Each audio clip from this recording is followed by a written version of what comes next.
Going live. I've got a visual today. Just happened to be left over from the workshop that I just taught.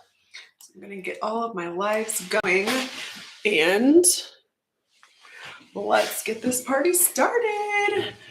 All right, going live, day 25 of 30, where I've been going live every day for 30 days to help you understand why your teenager won't talk to you and invite you to attend a workshop where I explain how to get your teenager to talk to you. Two different things, right? Knowing and understanding why is one thing, how to do it is another. I actually just taught the workshop this morning.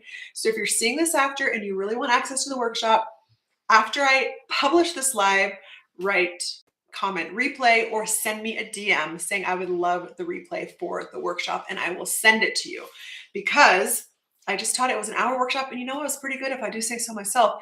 My goal is to help you see differently. And I actually put these glasses on at the workshop because I want you to see things differently. I want you to see the pattern that you are stuck in differently because your teen's not the problem. You're not the problem. It is the pattern you are stuck in. So today, day 25 of 30, we're going to talk about why your teenager won't talk to you.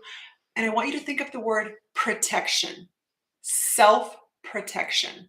And I want you to think of this animal. Can you tell what this animal is? It is not that obvious. It is a porcupine, okay? Does it not look like a porcupine? I don't know. I think a porcupine's pretty cute. And I want you to think of your teenager like a porcupine. So I did teach this briefly in the workshop. This is one little element of it. And while it was fresh on my mind, I thought, why don't I expound on it? I want you to think of your teenager as a porcupine. Porcupines are cute little animals. They're not harmful unless you get up in their space, right? And their quills go up for protection. So I want you to think of your teenager's quills. What are their quills? Whatever triggers you. What are their quills? Whatever frustrates you. Maybe it's the eye roll. Maybe it's the talking back. Maybe it's the disrespect. Maybe it's the messy room. Maybe it's not doing their chores or not doing their homework. Whatever it is, their quills are going up for self-protection.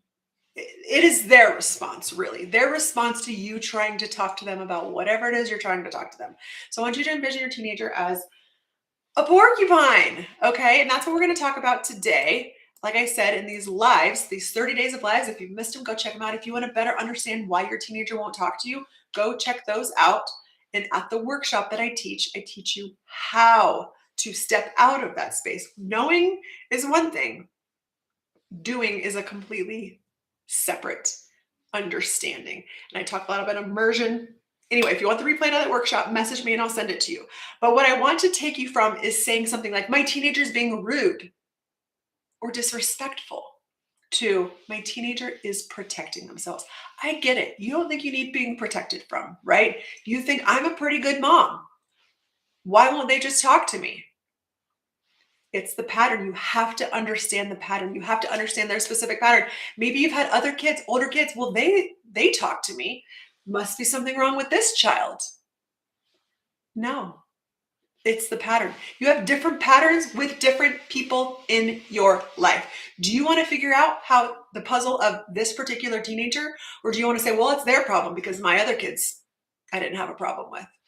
All right, if that's the place you want to be in, that's up to you. But what I'm here to help you see differently, like I said, we're seeing differently. What I want you to see differently is patterns. I want you to see patterns differently. And I want you to see your teenager as a porcupine. Have you ever felt like your teen, what did I just write here? Have you ever felt like your teen just comes at you? Attitude, eye roll, shut down, defensiveness, and your first thought is, why are they acting like this? What's their problem? You're so disrespectful. I hear that from a lot of parents. They are triggered by their teen's disrespect.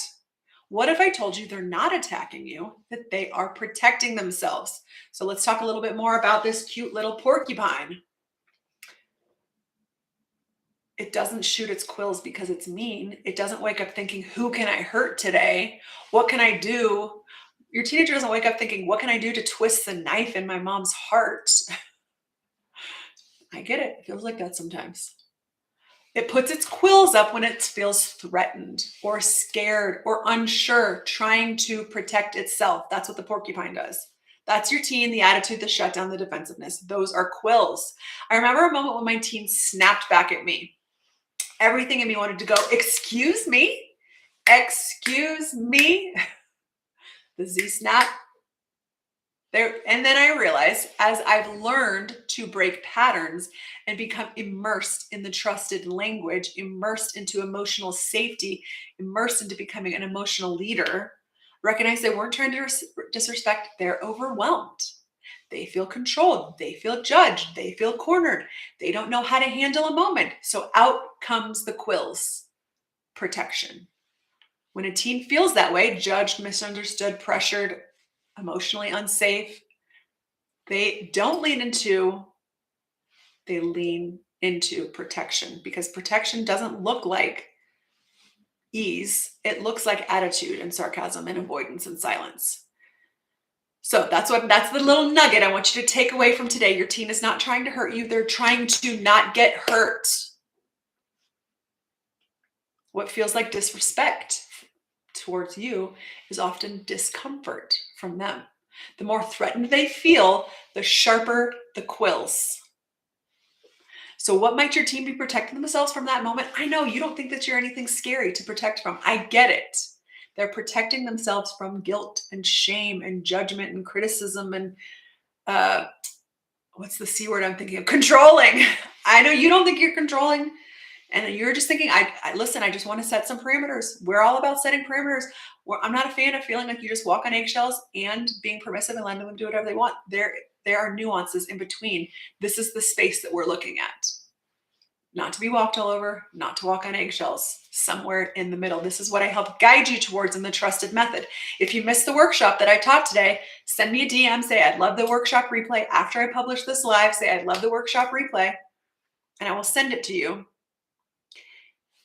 What I want you to think about, remember, if you missed the beginning of this, go see what the porcupine's all about. This is the shift. I want you to shift from why are you acting like this to what are they protecting themselves from right now? If your teen feels like they need quills around you, they're not going to open up, because opening up requires feeling safe enough to put the quills down. Look at this sweet porcupine. That is the hope. This is exactly why I teach these workshops, to help you better understand what to do next. So if you're in a place with your teenager, you understand why, but you don't know what to do, this is what I help teach you at the workshop, beyond the workshop. Your teen's not pushing away. They are protecting themselves. What questions do you have about that? I will see you the next day. Send me a message if you want that replay, and I will send it your way. Virginia, and that